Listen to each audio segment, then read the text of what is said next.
신앙 고백하시겠습니다. 전능하사 천지를 만드신 하나님 아버지를 내가 믿사오며 그 외아들 우리 주 예수 그리스도를 믿사오니 이는 성령으로 잉태하사 동정녀 마리아에게 나시고 본디오 빌라도에게 고난을 받으사 십자가에 못 박혀 죽으시고 장사한 지 사흘 만에 죽은 자 가운데서 다시 살아나시며 하늘에 오르사 전능하신 하나님 우편에 앉아 계시다가 저리로서 산자와 죽은 자를 심판하러 오시리라. 성령을 믿사오며 거룩한 공회와 성도가 서로 교통하는 것과 죄를 사하여 주시는 것과 몸이 다시 사는 것과 영원히 사는 것을 믿사옵나이다. 아멘. 찬송가 350장입니다. 찬송가 350장 우리들이 싸울 것은 함께 찬양하도록 하겠습니다. 찬송가 350장입니다. 우리들이 싸울 것은 혈기 아니요 우리들이 싸울 것은 육체 아니요 마귀 권세 맞서 싸워 깨쳐버리고 죽을 영혼 살릴 것일세 한 마음으로 힘써 나가세 한 마음으로 힘써 싸우세 악한 마귀 군사들과 힘써 싸워서 승전고를 울리기까지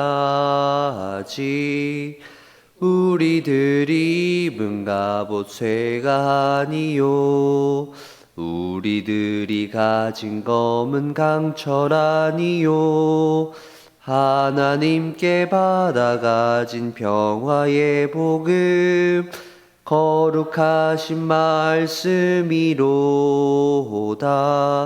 한 마음으로 힘써 나가세 한 마음으로 힘써 싸우세 악한 마귀 군사들과 힘써 싸워서 승전고를 울리기까지 악한 마귀 죄 아무리 강할지라도 우리들의 대장 예수 앞서 가시니 말고 용감하게 힘써 싸우세 최후 승리 얻을 때까지 한 마음으로 힘써 나가세 한 마음으로 힘써 싸우세 악한 마귀 군사들과 힘써 싸워서 승전고를 울리기까지 죄악 중에 빠진 사람 죄를 뉘우쳐 십자가에 달린 예수 믿기만 하면 위태한 데 빠진 영혼 구원 얻어서 전국 백성 될 것임일세 한 마음으로 힘써 나가세 한 마음으로 힘써 싸우세 약한 마귀 군사들과 힘써 싸워서 승전고를 울리기까지. 아멘. 우리 오늘 함께 살펴볼 하나님의 말씀은 신약성경 갈라디아서입니다.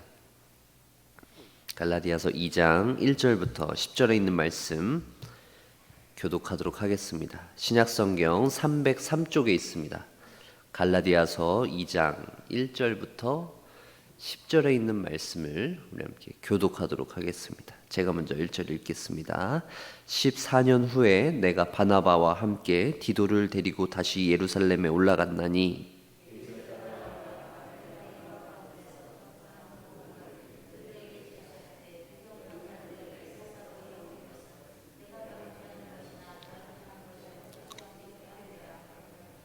그러나 나와 함께 있는 헬라인 디도까지도 억지로 할례를 받게 하지 아니하였으니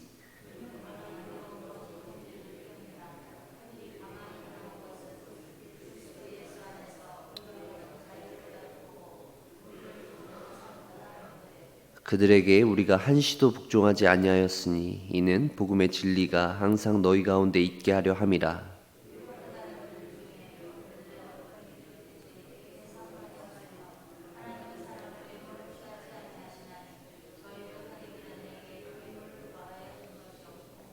도리어 그들은 내가 무할례자에게 복음 전함을 맡은 것이 베드로가 할례자에게 맡음과 같은 것을 보았고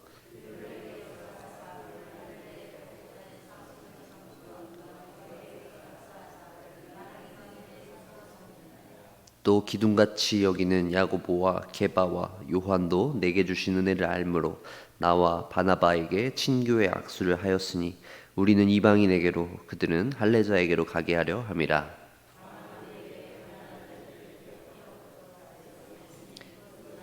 본래부터 힘써 행하여 왔노라. 아멘.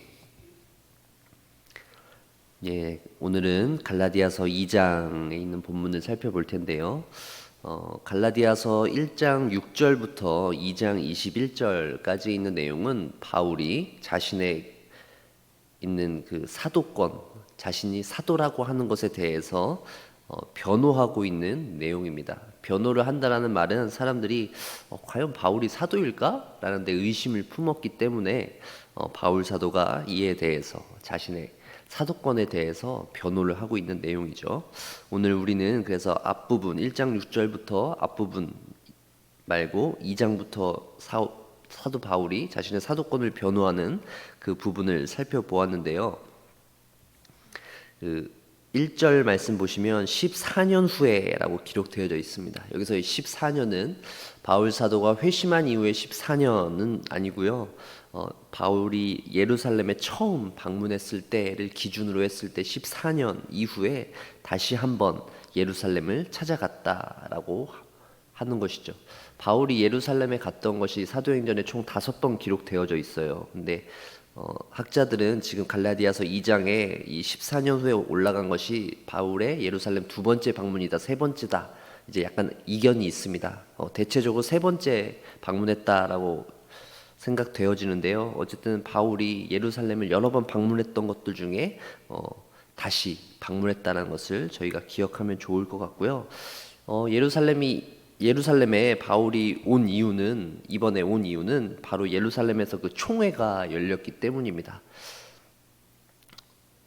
예루살렘에서 초대교회 성도들이 이제 함께 다 같이 모여서 그때 있었던 어떤 현안들, 이슈들을 다루고 초대교회가 어떻게 하면 좀 더 성장할 수 있을지에 대해서 서로 그렇게 모임을 가졌던 그 총회라는 것인데요.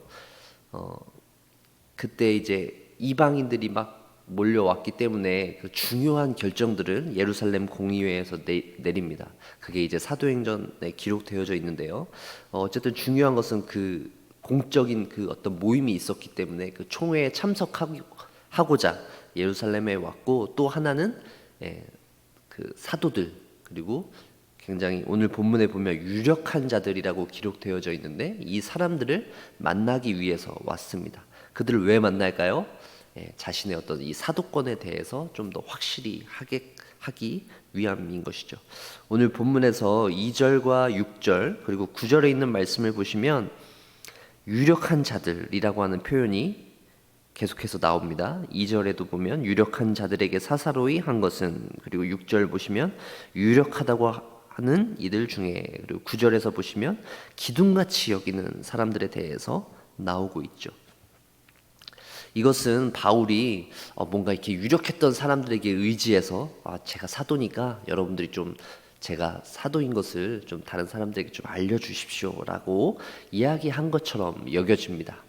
이 본문만 보면 우리는 그렇게 충분히 생각할 수 있는데요. 어쨌든 오늘 본문을 통해서 바울이 자신의 어떤 이 사도권에 대해서 입증하는, 그리고 설명하는, 그리고 또 변호하는 이런 내용들을 좀 더 살펴보고자 합니다.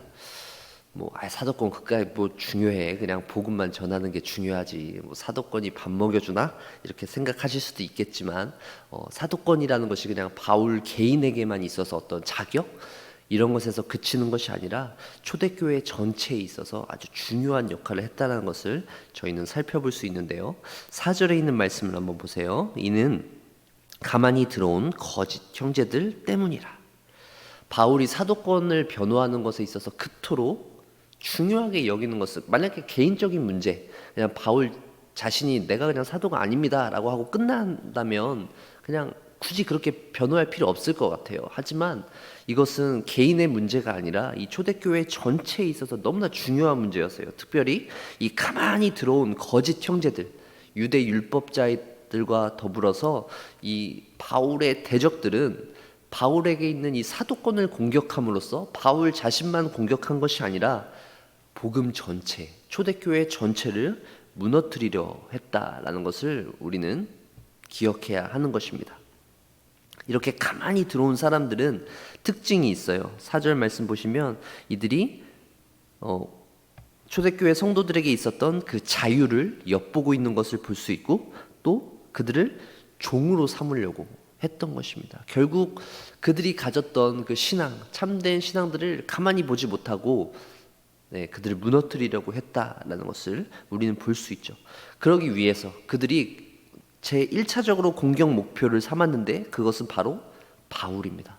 바울이라고 하는 이 사람의 어떤 헛됨, 이 사람이 사도가 아니라는 것을 밝히기만 하면 그가 전하는 메시지는 당연히 신뢰를 잃어버리겠죠. 그렇기 때문에 바울의 사도성을 공격하는 것입니다. 사람들이 이제 공격하는 아주 다양한 방법들이 있겠죠. 그 사람의 어떤 자질, 품성, 이제 여러 가지 있겠지만 사도권을 공격함으로써 이 복음을 공격하는 것입니다. 복음의 대적자들이 이 사도성을 공격하는 것 이외에 한 가지 더 공격하는 방법이 있었는데 그것은 바로 할례 문제입니다. 바울이 할례를 무시한다, 업신여긴다, 이렇게 공격했던 것이죠. 그래서 바울이 그들의 그 공격에 대적하기 위해서 먼저 자신의 사도권을 변호하고 그 다음으로 그들의 그 할례 문제 공격에 대적하기 위해서 바나바와 디도라고 하는 사람을 함께 데리고 예루살렘에 오는 것을 볼 수 있습니다. 여러분, 바나바는 누구인가요? 자기의 소유를 팔아서 하나님께 바쳤던 초대교회 안에서 굉장히 헌신적인 사람이었습니다. 모든 사람들에게 칭찬받았던 사람이죠. 성령과 믿음이 충만했던 사람입니다. 또 바울이 회심했을 때 바울을 제자들과 사람들에게 이 사람이 회심한 것을 적극적으로 설명해 줬던 사람이기도 하고 1차 전도 여행 함께 했던 아주 중요한 동역자인 것이죠. 그리고 또 디도라고 하는 사람은 이방인이었습니다. 헬라인이었는데요. 바울이 굉장히 사랑을 했던 제자들 중에 한 사람입니다. 고린도 교회와 그레데 교회를 사역하기도 했고요. 바울의 동역자로서 복음 전파를 위해서 굉장히 수고했던 사람입니다. 바울은 이렇게 바나바와 디도라고 하는 자신의 동역자를 데리고 예루살렘에 올라갔습니다. 자신의 사도권을 변호하고 그리고 또 자신이 열심히 사역하고 있는 것을 설명하기 위해서 그렇게 데리고 왔던 것이죠. 이방인들 가운데 이렇게 놀라운 일들이 벌어지고 있다라는 것을 바울 본인도 입증했고 그 바나바와 디도를 통해서 증언하게 했을 것입니다. 사랑하는 성도 여러분, 누군가가 만약에 여러분들의 믿음 그리고 여러분들의 그 사역, 여러분들의 그 수고, 여러분들의 그 헌신을 한번 의심한다고 생각해 보세요. 저기 예수님 믿는다고 하던데 진짜예요? 이렇게 물어볼 수 있고, 아무리 봐도 예수님 믿는 것 같지가 않은데 이제 이런 식으로 공격을 하기도 하고, 예수님 믿는다고 하면 좀 뭔가 달라져야 하는 거 아니에요? 막 하면서 우리를 공격한다라고 한번 생각해 보세요. 이렇게 대적들로 받는 이런 공격, 여기에 대해서 바울이 어떻게 대처해 나가고 있나요? 먼저 바울은 굉장히 지혜롭게 이 문제를 해결해 나가는 것을 볼 수 있죠. 먼저는 유력한 자들에게 나아갑니다. 뭔가 이렇게 힘 있는 사람들에게 빌붙어서 뭔가 이렇게 하는 게 아니라 먼저 그들의 권위를 인정해 줍니다. 그들의 명성을 인정하는 것이죠. 그리고 그들과, 그러니까 사도들이라고 일컬어지는 사람들과 자신이 사도라고 할 때 자신이 별 차이가 없다라는 것을 많은 사람들에게 알려주는 그런 모습을 나타내 보여주고 있죠. 2절의 말씀을 보세요. 계시를 따라 올라가 내가 이방 가운데서 전파하는 복음을 그들에게 제시하되 유력한 자들에게 사사로이 한 것은 내가 다름질하는 것이나 다름질한 것이 헛되지 않게 하려 함이라. 여기서 바울이 뭐 따로 만났다, 사사로이 만났다라는 것을 통해서 뭔가 그들에게 몰래 가서 뭔가 이렇게 로비를 하듯이 뭐 했다라는 뉘앙스를 풍기는데 그런 것이 전혀 아닙니다. 바울은 공회에서 뭔가 공적으로 이야기하는 것도 있지만 유력한 자들이라고 여겼던 초대교회의 어떤 권위 있는 사람들에게 나아가서 그들과 함께 그들의 권위를 인정하면서 그들과 동등한 입장에 있다라는 사실을 전했던 것이죠. 자신이 사도라는 것, 자신이 예수 그리스도를 만난 것, 이것에 대해서 다시 한번 사도들에게 이야기함을 통해서 그들이 할례자에게로 나아갔던 것과 같이 나 역시도 무할례자들에게 나아갔다는 것을 입증하는, 그래서 결국 자신의 사도권을 변호하는 것을 이야기하는 것이죠. 자신의 그 다름질한 것, 자신이 사역했던 것에 대해서 떳떳하게 밝히는 것, 정정당당하게 밝힌다라는 것을 기억할 필요 있어요. 그리고 또 하나, 그런 대적들의 공격에 의해서 바울은 그들과 타협하지 않았습니다. 바로 그 할례 문제에 있어서죠. 그 대적하는 자들은 그 디도를 데리고 온 것을 보고, 바울이 디도를 데리고 온 것을 보고, 아, 저 사람 할례 받게 해야 된다, 그럼 우리가 인정하겠다, 이렇게 막 물고 늘어질 때 바울은 거기에 절대 타협하지 않았습니다. 디도를 할례 주는 것을 끝까지 허락하지 않았던 것이죠. 5절에 있는 말씀도 한번 보세요. 그들에게 우리가 한시도 복종하지 아니하였으니 이는 복음의 진리가 항상 너희 가운데 있게 하려 함이라.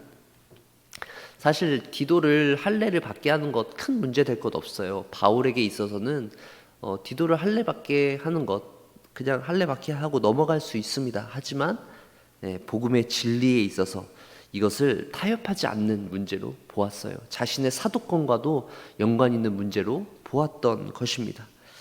이방인들을 죄인으로 여기고, 그리고 이방인들과는 식사 교제하지도 않았던 그런 대적들, 유대인 율법주의자들을 통해서 바울은 그들의 공격을 그대로 있는 그대로 받아들이지 않았어요.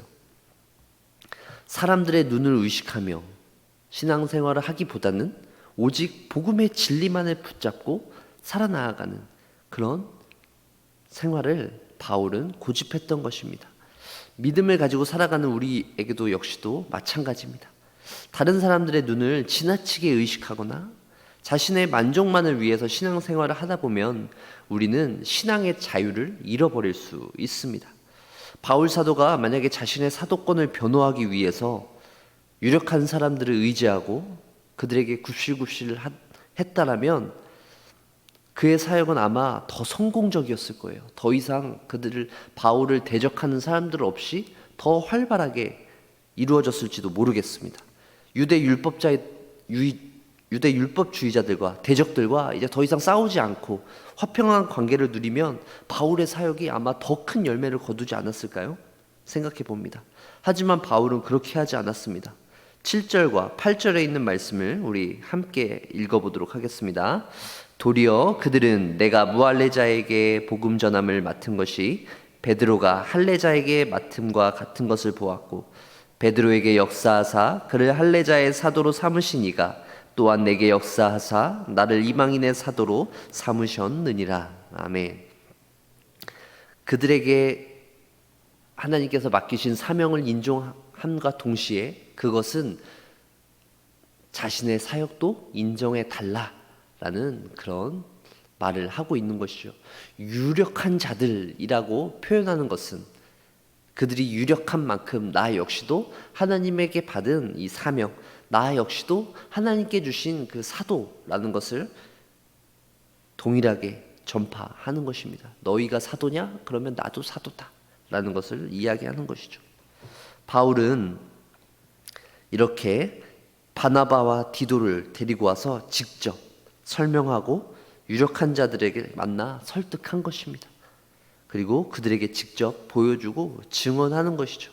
바울은 자신이 가지고 있었던 그 복음의 어떤 진리, 그 진리가 주는 자유에 대한 확신이 있었기 때문입니다. 이 확신이 없었으면, 이 확신 가운데 거하지 않으면 우리는 자꾸 다른 사람들의 눈치를 보거나 아니면 누군가의 건의에 기대서 나아가기 때문이죠. 하나님께서 주시는 확신, 하나님께서 주시는 자유가 그만큼 우리에게 중요한 것을 우리는 볼 수 있습니다. 우리 마지막으로 4절에 있는 말씀을 한 번 더 함께 읽어보도록 하겠습니다. 이는 가만히 들어온 거짓 형제들 때문이라. 그들이 가만히 들어온 것은 그리스도 예수 안에서 우리가 가진 자유를 엿보고 우리를 종으로 삼고자 함이로되. 바울과 그의 대적들은 아까도 말씀드렸다시피 바울 한 사람만을 공격하는 것에서 끝나는 것이 아닙니다. 바울 한 사람을 공격하는 것에서 넘어서서 결국 바울을 무너뜨리는 것은 바울이 외치고 있는 그의 메시지, 바울이 가졌던 그 복음을 무너뜨리려고 하는 것입니다. 그들이 가지고 있었던 자유를 빼앗고 그들을 자신들의 종으로 삼으려고 했던 것이죠. 다시금 율법의 멍에로 그들을 이끌어들이기 위함인 것입니다. 억지로 빼앗을 수는 없으니 그들이 스스로 자유를 포기하도록 만들었던 것이죠. 사랑하는 성도 여러분, 여러분들이 가지고 있는 자유를 한번 생각해 보세요. 여러분들은 복음이 주는 자유를 누리고 있습니까? 여전히 자유가 주는 그 기쁨, 자유가 주는 그 감격을 누리고 계십니까? 혹시 지금 이 자리에 앉아 계신 분들 중에 또 영상으로 우리가 예배를 드리는 중에 억지로 할 수 없이 다른 사람들의 눈치를 보면서 나와서 앉아 계신 분이 계신가요? 신앙생활을 할 때 억지로 하고 계신 분이 있습니까? 내 스스로 믿음을 가지고 하나님을 향한 신실한 마음을 가지고 나아가는 것이 아니라 어쩔 수 없이 신앙생활을 한다면 그것이 바로 자유를 빼앗긴 종의 모습입니다. 사랑하는 성도 여러분, 우리는 종이 되어서는 안 됩니다. 우리는 자유자가 되어야 합니다. 하나님께서 주시는 그 자유, 그 자유가 우리 가운데 있어야 합니다. 이 자유는 하나님께서 주시는 그 복음의 진리 앞에 헌신할 때 주어지는 자유임을 기억하시면서 자유를 마음껏 누리면서 살아가는 저와 여러분들 되어주시길 축원합니다. 갈라디아 교회 성도들에게 바울이 하고 싶었던 말은 내가 사도입니다. 여러분, 제가 사도인 것을 제발 좀 믿어주십시오. 이것이 아니었습니다. 바울은 자신이 사도인 것이 중요하지 않았습니다. 자신이 사도이건 아닌 건, 자신은 끊임없이 복음을 증거하는 그 일에 사명을 가지고 나아갔던 것입니다. 중요한 것은 내가 가지고 있는 이 자유, 바울이 경험했던 그 자유, 율법에 있었던 때와 경험하지 못했던 담의 세계에서 만났던 그 예수 그리스도를 전하는 그 복음에 사로잡혔기 때문에 그것을 전하는 것에 바울은 더 초점이 있었던 것입니다. 자신의 명예를 위해서 싸운 것이 아닙니다. 하나님의 명예, 하나님의 이름을 위해서 바울은 대적들과 싸웠던 것입니다. 사랑하는 성도 여러분, 우리 역시도 마찬가지입니다. 우리는 우리 자신을 위한 싸움, 우리 자신을 위한 삶이 아니라 하나님을 위한 싸움, 하나님을 위한 삶을 산다는 것을 기억하며 하나님께서 주시는 참된 자유를 가지고 기쁨을 가지고 살아가시는 저와 여러분들 되어주시길 소망합니다. 매일매일 우리의 삶 가운데 이런 자유를 갈망하며 주님 앞에 나오시는 우리 모든 사랑하는 멸륭한 교회 성도님들 되어주시길 주의 이름으로 간절히 축원합니다. 기도하겠습니다. 하나님 아버지, 바울 사도가 자신의 사도권을 변호하며 대적들과 싸우는 모습을 발견합니다. 우리에게 있는 자유를 빼앗고자 기회를 노리고 다가오는 대적들에게 바울이 할 수 있었던 것은 유력한 자들을 찾아가서 도움을 구하거나 많은 사람들 앞에서 자신의 정당함을 증명하는 것이 아니었습니다. 그것보다 바울은 대적들의 정체를 먼저 파악하고 그들에게 맞설 수 있는 힘과 지혜를 하나님께 구했습니다. 바로 계시를 따라서 사역했던 바울의 모습을 우리는 볼 수 있는 것입니다. 하나님으로부터 시작하게 하시고 하나님의 말씀, 하나님의 그 계시를 따라서 살아갈 수 있는 우리 모두가 되게 하여 주시옵소서. 우리의 모든 삶은 하나님과 동행하게 하시고 하나님께서 주시는 그 능력으로 행할 수 있도록 인도하여 주시옵소서. 오늘 하루 살아가는 성도들의 삶을 지켜주시고 특별히 저녁에 있을 금요 기도회 가운데에서도 함께해 주시옵소서. 우리 구주 예수 그리스도 이름으로 기도드렸습니다. 아멘. 오늘